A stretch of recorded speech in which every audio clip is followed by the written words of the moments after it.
Happen to के use से काफ़ी सारे डिमांड्स आ रहे थे, तो मैंने सोचा कि मैं इसे कर लेता हूँ। और वैसे भी ये एडवांस्ड लर्नर की दृष्टि से काफ़ी यूज़फुल वीडियो है, तो इस वीडियो को अच्छी तरह से समझने के लिए आप अंत तक देखें। तो सबसे पहले तो हम ये देखते हैं कि हैपन टू या फिर हैपन टू बी या फिर हैपन टू हैव, ये तीन स्ट्रक्चर्स कब और किस परिस्थिति में यूज़ होते हैं। मैं आपको एक सिचुएशन समझाने की कोशिश करता हूँ, इसको समझिएगा। अब देखिए कि आप मार्केट में गए हैं, घूम रहे हैं कोई सामान ख़रीदने के लिए, फिर अचानक आपका वहाँ पर मित्र दिख जाता है। तो अब आपको उम्मीद नहीं थी और उम्मीद के विपरीत कोई काम हो जाता है, राइट? अचानक वो दिख जाता है, तो क्या आप इसको ऐसे कहेंगे, इन the market I saw my friend, यानी मार्केट में मैंने अपने मित्र को देखा? नहीं, बिल्कुल ऐसे नहीं कहेंगे, क्योंकि यहाँ पे वो सेंस नहीं आ रहा है। यहाँ पर ऐसा काम जो अनएक्सपेक्टेड था, वह इस तरह का या कुछ सेंस नहीं दे रहा है। इस कंडीशन में आप कहेंगे, I happen to see my friend in the market, यानी मार्केट में मेरा मित्र दिख गया। सब कुछ सौभाग्य से हुआ, सब कुछ अचानक हुआ, प्लानिंग के मुताबिक नहीं हुआ, एक्सपेक्टेशन के विपरीत हो गया, उम्मीद नहीं थी। तो इस तरह का अगर सेंस है, इस तरह की सिचुएशन बनती है, तो वहाँ पे हम हैपन का यूज़ करते हैं। अब देखिए कि हिंदी में क्या होगा। हिंदी में ऐसा कहेंगे, सौभाग्य से मेरा मित्र वहाँ दिख गया। हाँ, सेंस ये देता है, लेकिन हैपन का मतलब सौभाग्य से ये नहीं होता है, राइट? तो सिचुएशन को समझने का प्रयास करिए। सबसे पहले हम देखते हैं हैपन टू। हैपन टू और वर्ब की फर्स्ट फॉर्म प्लस ऑब्जेक्ट, यानी subject plus happen to plus verb की फर्स्ट फॉर्म और उसके बाद हम ऑब्जेक्ट। जैसे कि अगर हम ये कहते हैं कि he happens to know everything, he happens to know everything, यानी मतलब ये है कि वह सब कुछ जानता है, वो सब कुछ जानता है। अब देखिए कि आपके पास आपकी कोई सीक्रेट बात है, आप ये समझते हैं कि वो जो सेक्रेसी है, वो जो सेक्रेट बात है, और यह केवल दो लोगों के बीच है, एक आपके बीच है और एक किसी और व्यक्ति के आदमी है। लेकिन आपको अचानक पता चलता है कि अरे यार, ये तीसरा आदमी भी इस सीक्रेट के बारे में जानता है, राइट? तो उम्मीद नहीं है कि वो आदमी जानता है, लेकिन अचानक आपको ये बात पता चली, यानी ही हैपन्स टू नो एवरीथिंग, यानी अरे, उसे तो सब कुछ मालूम है। ये इस तरह का सेंस है, अरे उसे तो सब कुछ मालूम है, ही हैपन्स टू नो एवरीथिंग। देखिए, प्रेजेंट है, प्रेजेंट इंडेफिनिट है, तो हैपन्स, यहाँ पर हैपन्स जो आया हुआ है सब्जेक्ट के मुताबिक आया हुआ है। प्रेजेंट इंडेफिनिट होगा तो हैपन्स हम यूज़ करेंगे सिंगुलर सब्जेक्ट के साथ। प्लूरल के सब्जेक्ट, प्लूरल सब्जेक्ट के साथ हम हैपन का यूज़ करेंगे।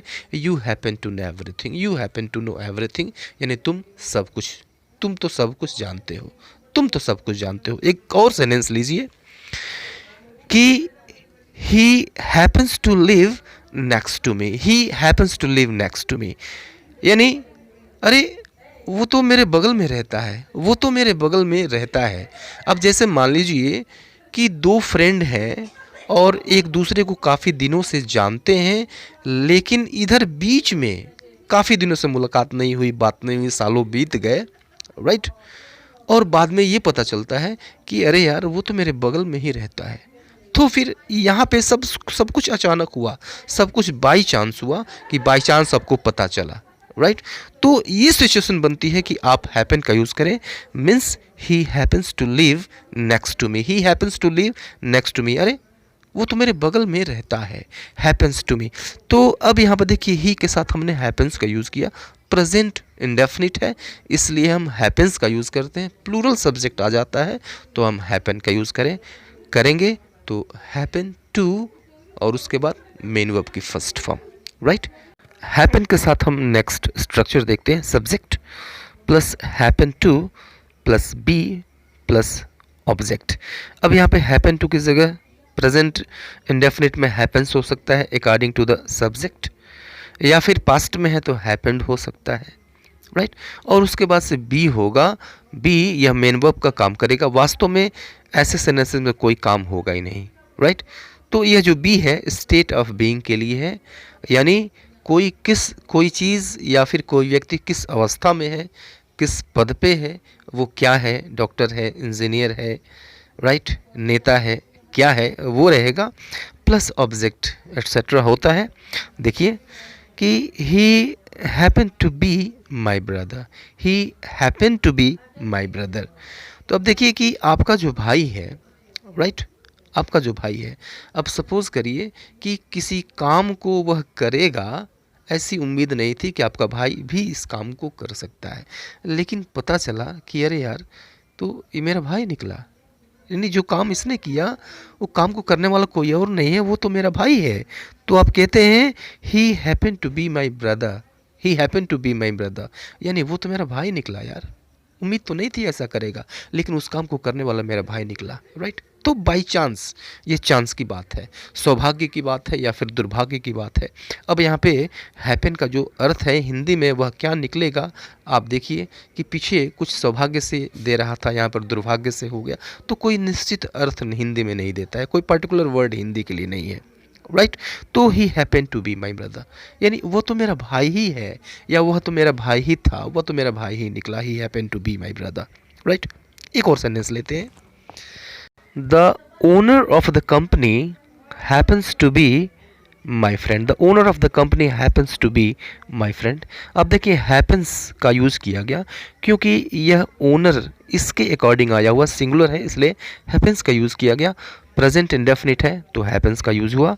अब देखिए एक सिचुएशन सोचिए कि आप किसी कंपनी का इंटरव्यू देने के लिए गए हैं और जो ओनर है वह इंटरव्यू ले रहा है। अचानक आप आगे जाते हैं और देखते हैं अरे यार, तो ओनर कोई और नहीं, ये तो मेरा मित्र है, ये सब कुछ बाई चांस हुआ, तो यह सिचुएशन हैपन की है। तो फिर आप कहते हैं the owner of the company happens to be my friend, यानी जो कंपनी का ओनर है वो तो मेरा मित्र ही है, नो प्रॉब्लम, कोई बात नहीं है, मदद हो ही जाएगा, कंपनी का जो ओनर है वो तो मेरा मित्र ही है। एक और सेंटेंस लीजिए, you happen to be a big liar, you happen to be a big liar, you means तुम तो बड़े झूठे हो यार, यानी अब अचानक सिचुएशन ऐसी हुई, ऐसी बनी कि मैं नहीं जानता था कि तुम इतने झूठे निकलोगे, लेकिन अचानक मुझे पता चले यार तुम तो बड़े झूठे हो, you happen to be a big liar, तुम तो बड़े झूठे हो यार। आइए थर्ड स्ट्रक्चर देखते हैं हम, सब्जेक्ट प्लस हैपन या हैपन्स या फिर हैपेंड, टेंस के अकॉर्डिंग इसका हम फॉर्म रखेंगे, plus to have, to have यानी यहाँ पर किसी चीज़ के पास होने की बात की जाएगी, पास रखने की बात की जाएगी, या फिर कोई विशेषता होगी सब्जेक्ट के अंदर, राइट, कोई गुण होगा, कोई क्वालिटी होगी, उस चीज़ की बात की जाए तो हम इस स्ट्रक्चर का यूज़ करते हैं। सिचुएशन वही है, सिचुएशन सेम है जैसा कि पहले दो स्ट्रक्चर्स के साथ हम देख चुके हैं। जैसे देखिए, he happens to have a good knowledge of English, he happens to have a good knowledge of English means वह तो अंग्रेजी का अच्छा ज्ञाता निकला, मीन्स वह तो अंग्रेजी का अच्छा ज्ञान रखता है। यानी अब सपोज़ करिए कि आपको प्रैक्टिस के लिए, आपको घर में माहौल नहीं है, आप अकेले प्रैक्टिस कर नहीं सकते हैं, आपको कोई चाहिए था जिसके साथ आप अंग्रेजी में बात कर सकें, तभी आपको पता चलता है कि जो पड़ोस में एक लड़का है वो तो अंग्रेजी का अच्छा ज्ञान रखता है, तो फिर उससे आप कन्वर्सेशन कर सकते हैं, राइट। तो अचानक बाई चांस हुआ, means he happens to have a good knowledge of English, present indefinite है, हैपन्स टू हैव, राइट। एक और सेंटेंस लीजिए, तुम्हारे पास बड़ा अनुभव है, तुम्हारे पास बड़ा अनुभव है। अब इसको तो हम कहेंगे कि you happen to have a very good experience, you happen to have a very good experience, यानी तुम्हारे पास तो बड़ा अच्छा अनुभव है, यानी मुझे पता नहीं था, कहने का भाव ये है, सिचुएशन ये है कि मुझे पता नहीं था कि तुम्हारे पास इतना अनुभव हो सकता है, लेकिन अचानक मुझे पता चला कि तुम्हारे पास इतना अच्छा अनुभव है, you happen to have a very good experience. तो ये हैपन का भाव है, सिचुएशन है। उम्मीद है कि आपने अच्छी तरह समझा होगा। मिलते हैं नेक्स्ट वीडियो में, तब तक के लिए good bye and take care.